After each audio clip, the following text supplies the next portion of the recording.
सलाम, नमस्कार, सत श्री अकाल, जय श्री राम। मैं प्रकाश चंडालिया, समाज सेवक एवं ऑटो रिक्शा चालक, उदयपुर सिटी, राजस्थान। आज हम बात करेंगे कि हमारे शहर उदयपुर में इतना पर्यटक कहाँ से आता है और कैसे आने लगा। आज से तकरीबन 20 साल पहले उदयपुर इतना फेमस नहीं था। उदयपुर को इतना विश्व के अंदर मान्यता नहीं थी, तो फिर अब ये इतना टूरिस्ट कैसे आने लगा। तो भाइयों, आज से 20 साल पहले कुछ टूरिस्ट उदयपुर शहर में आते थे और बहुत कम उदयपुर को जाना जाता था।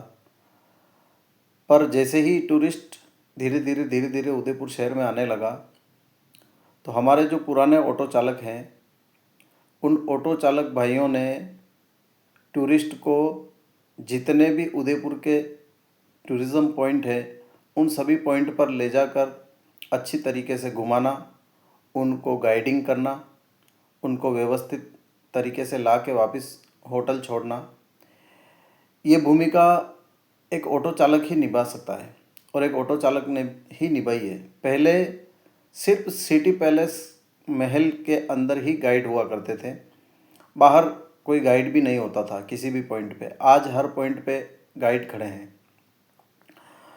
तो उस समय एक ऑटो चालक ही एकमात्र ऐसा साधन था जो आने वाले सैलानियों को अच्छी तरीके से भ्रमण करवा करके वापस अपने गंतव्य स्थान तक छोड़ सके।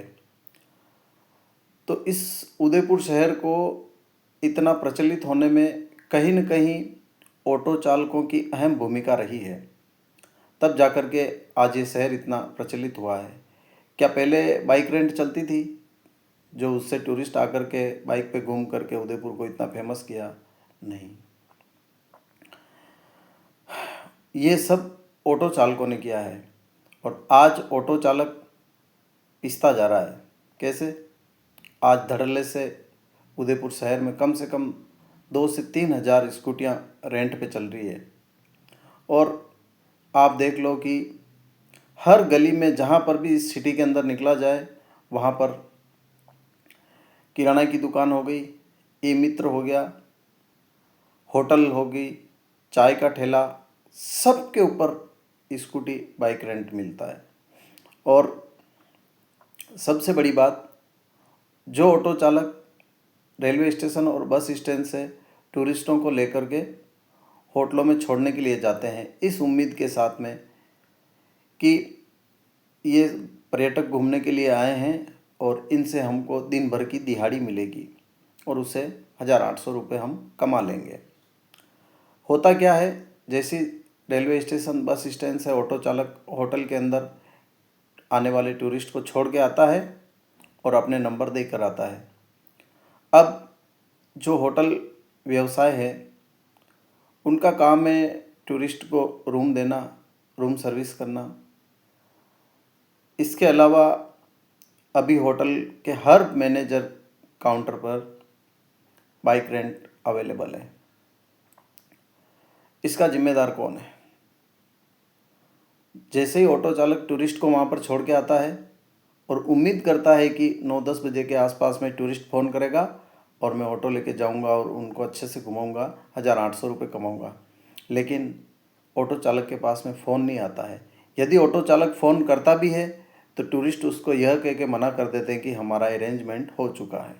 बाहर से आने वाला पर्यटक का कोई अरेंजमेंट नहीं होता है।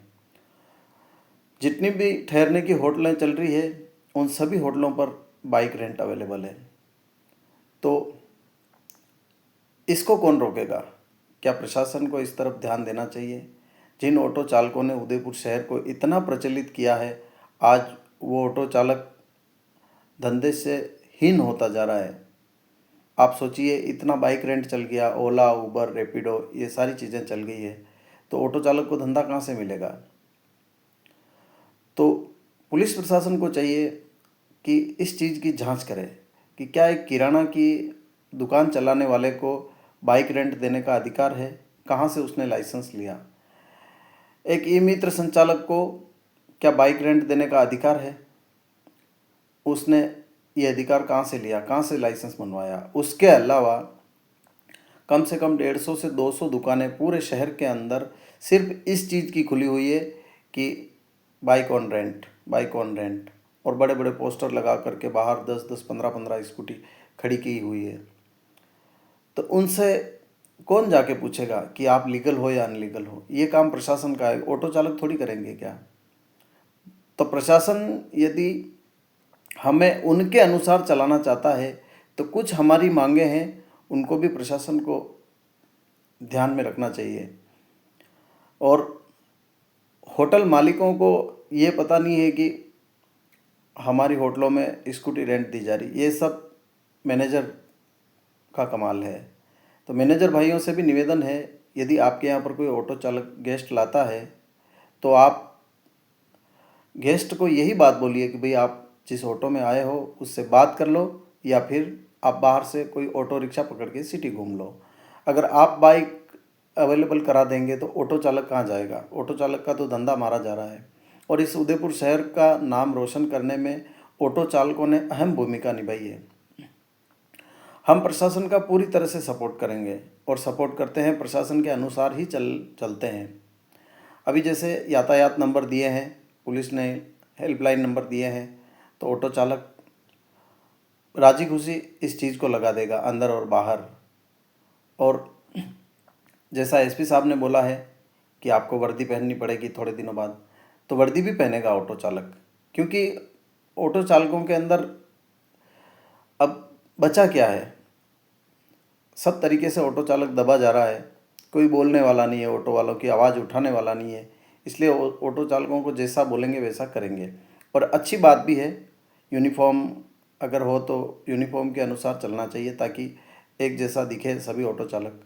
और यातायात नंबर, हेल्पलाइन नंबर पुलिस ने उपलब्ध कराए हैं, तो उसके अनुसार चलना चाहिए ऑटो चालकों को, और उससे टूरिस्ट को सुविधा भी है। लेकिन जिन ऑटो चालकों ने उदयपुर शहर को इतना प्रचलित होने में अहम भूमिका निभाई है, उन्हीं ऑटो चालकों का आज रोजगार छिनता जा रहा है।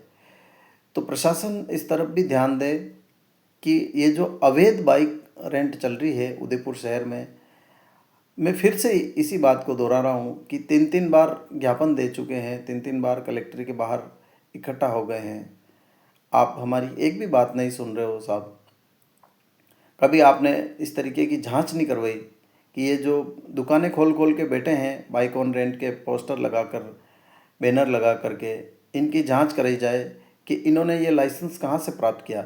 जिस प्रकार आपकी पुलिस शहर के अंदर एक चाय के ठेले वाले से उसकी कॉमर्शियल और एलपीजी घरेलू सिलेंडर के बारे में पूछताछ करती है कि आप ये इस सिलेंडर से कैसे आप चाय बना रहे हो, कॉमर्शियल लेना पड़ेगा आपको।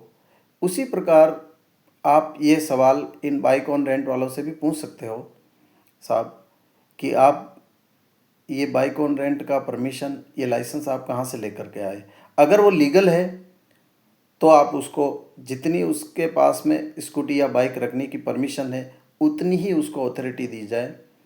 अगर वो इनलीगल है तो उसको बंद करवाया जाए। हमारी यही मांग है, हम आपके अनुसार चलेंगे।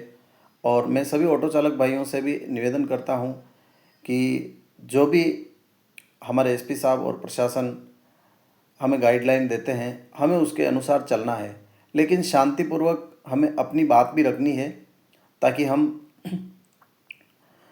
रोज़गार अच्छा कमा के खा सकें। क्योंकि आने वाला समय अगर हमने ध्यान नहीं दिया तो फिर हम ऑटो चालकों की आने वाले समय में कोई नहीं सुनेगा। क्यों कि जैसे ही आपने थोड़ी सी आवाज़ उठाने की कोशिश करी, आपके ऑटो के ऊपर हेल्पलाइन नंबर लिखे हुए हैं और आपकी तुरंत प्रभाव से शिकायत हो जाएगी और आप कुछ भी नहीं कर पाएंगे। तो ऑटो चालकों, थोड़ा आप भी जागरूक हो जाइए, आप सजग हो जाइए। अगर आप सजग और जागरूक नहीं होंगे तो आपके साथ इसी तरीके से आपको हर तरीके से बंधन में लिया जाएगा और फिर आप आने वाले समय में आप कुछ नहीं कर पाएंगे। तो सभी को फिर से मेरी तरफ से प्रणाम। जय श्री राम।